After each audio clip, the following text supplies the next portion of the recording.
Okay, let's start at the top. In Fairly OddParents, fairy godparents like Cosmo and Wanda grant wishes, but only within the limits of the rules, a giant magical book that supposedly ensures balance and order in the fairy world. No killing or serious harm. No love manipulation. No wishing for money. No cheating in contests. No wishing for more wishes.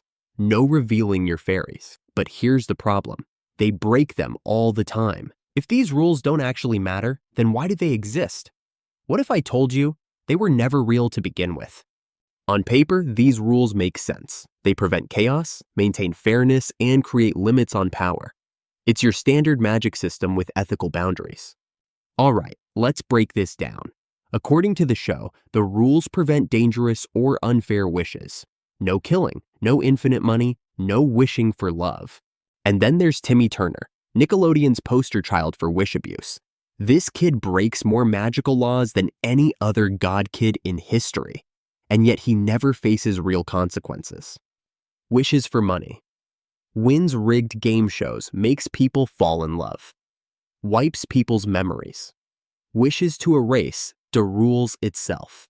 But here's the kicker. Timmy breaks these rules constantly and nothing happens. In one episode, he even rewrites the rules, so no god kids have to follow them. And sure, reality starts collapsing, but in every other case, nada. And remember when Cosmo rips out the rule that forbids him from helping Timmy? That implies fairies can just edit the book like it's a Google Doc. This is where things get interesting.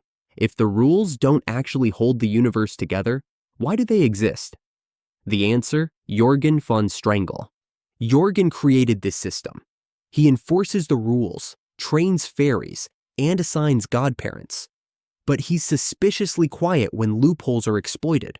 Almost like he wants fairies to break them. To understand Jorgen's plan, we need to talk about wishology. The three-part epic that reveals fairies used to be warriors. The fairies weren't just wish granters. They were soldiers in an ancient war against an apocalyptic force called the Darkness. And here's the wild part. They sacrificed millions of fairies to act as a warning system, which, by the way, is why stars exist in this universe. Let that sink in. Every star in the Fairly OddParents universe is actually a dead fairy warrior. That's messed up. After that war, fairy numbers dwindled. They stopped reproducing. In fact, the last fairy born before Poof was Cosmo. And that was before human civilization even existed. Jorgen has been using the rules to manipulate fairies back into fairy world.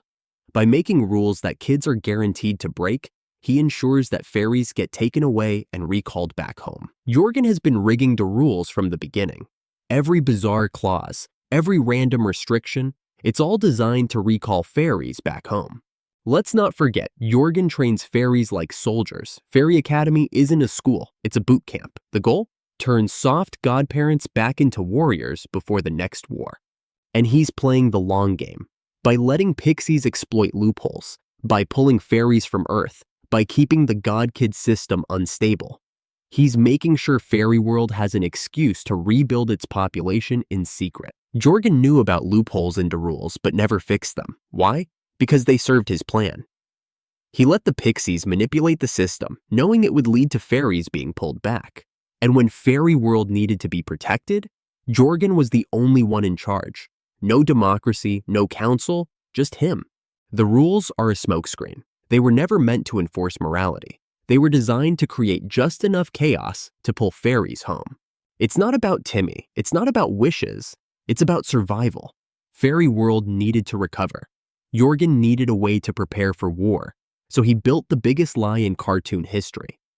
The rules were never about keeping order. They were a trap, a system designed to slowly bring fairies back home to prepare for war. So next time you watch the Fairly OddParents, remember, Jorgen isn't just enforcing the rules. He's a war general preparing his people for battle. But hey, that's just a theory, a playful theory. Thanks for watching.